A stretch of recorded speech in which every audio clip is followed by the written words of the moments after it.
नमस्कार मैत्रिणींनो, आज मी करणार आहे पुरणाच्या पोळ्या. पुरणाच्या पोळ्या म्हणजे खानदेशी मांडे खापरावरच्या पोळ्या मी करणार आहे. त्यासाठी सर्वात प्रथम मी पहिले पुरण करून घेते. त्यासाठी मी घेतली आहे पावशेर डाळ. आता मी स्वच्छ धुवून घेणार आहे. तोपर्यंत मी कुकरमध्ये पाणी तापत ठेवलेलं आहे. डाळ नेहमी गरम पाण्यात टाकावी, गार पाण्यात नाही. आता मी डाळ धुवून घेते. डाळ धुवून झाली आहे.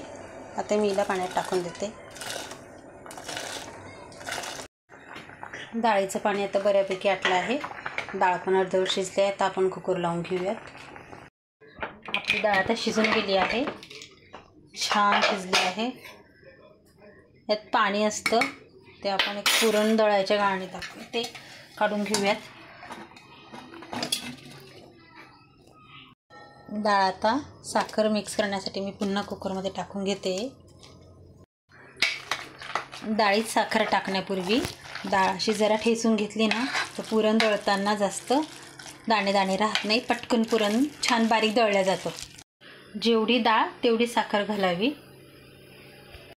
वेलदोडे जायफळची पूड करून घेतली आहे, ती आपण आता यात टाकून देऊ. पुरण खूप छान शिजून गेलं आहे. आता मी त्याला गरम गरमच दळून घ्यायचं, जेणेकरून पटकन ते दळलं जातं. अशा पद्धतीने मी ते दळून घेणार आहे. आपलं पुरण आता छान दळून झालं आहे. मी आता याला बाजूला ठेवून देते. आता आपण मैदा भिजवून घेऊयात.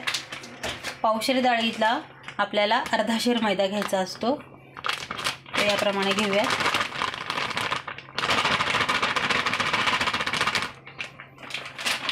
मैदा मी आता गाळून घेते. मैदा गाळून झाला आहे. मैदा गाळून झाला आहे. आता ही कापेटीची डबी आहे. याला एक प्रमाण असतं मिठाचं. तर पहा, मी तुम्हाला एक प्रमाण सांगते. ही डबी अशी पूर्ण भरून घ्यायची. पूर्ण भरून तिला एक सपाट करायचं.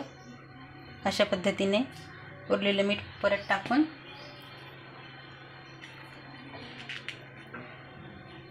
ह्याचं आपण प्रमाण करून घेतलं आहे. अर्धा शेराला आपण याचं अर्धा भाग टाकणार आहोत. असं बरोबर अर्धा भाग करून घ्यायचा.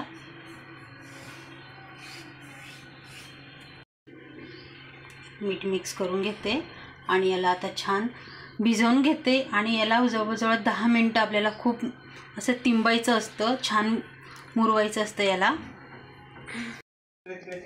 10 मिनटापासून याला छान असं मळून घेतलं आहे. याला मळून 10 मिनटं झाली आहेत. आता आपण याला अजून एक 2-3 मिनटं तेलाचा हात लावून मळूयात. या मैद्याला आता छान तेल लावून पण भरपूर मळून झालं आहे. याला आता सोचून घ्यायचं दोघं हातात. खाली थोडंसं तेल लावायचं ताटाला आणि असं जरा उंच घेऊन त्याला जोरात आपण ताटात आदळूयात.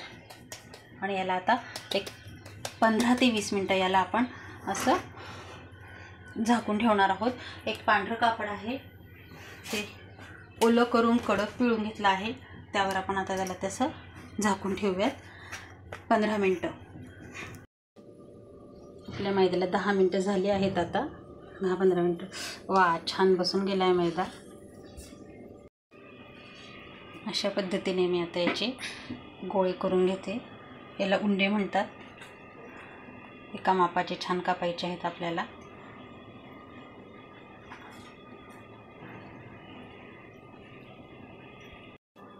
पिठेचा हात घेऊन अशा पद्धतीने हे उंडे भरायचे आहेत.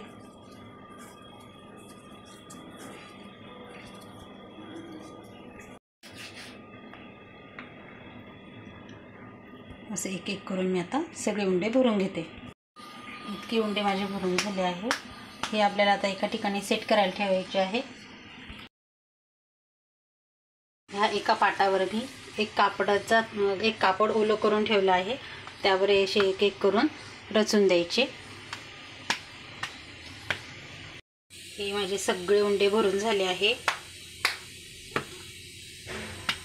या पद्धतीने मी आता हे रचले. यावर आता एक कापड झाकायचं आहे आणि एक 10 मिनटं रेस्ट करायची यांना. या पद्धतीने कापड झाकून घेणार आहोत.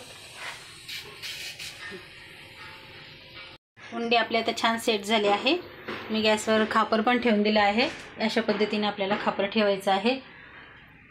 खापर तापत आलं आहे. मी त्यावर थोडंसं मीठ आणि थोडं तेल टाकून घेणार आहे आणि ते एका कापडाने घेऊन पूर्ण खापराला लावून घेते, जेणेकरून आपली पोळी त्याला चिटकत नाही, जळत नाही.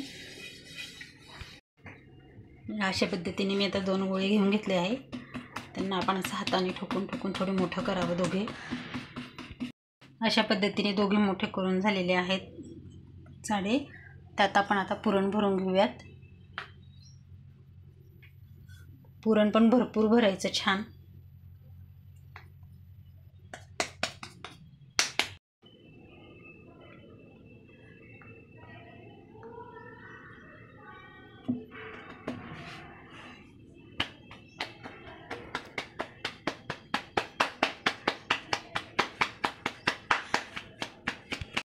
अशी पोळपाट भरून लाटून झाली आहे.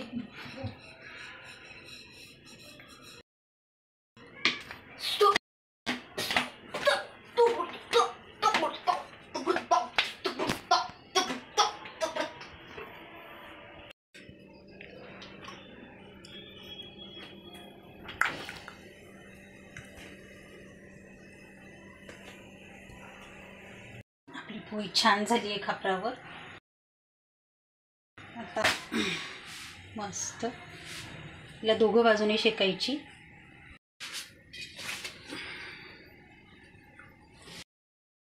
आता काठ शेकायची आहे, त्यामुळे आपण त्याची अशी चौकोनी घडी करायची.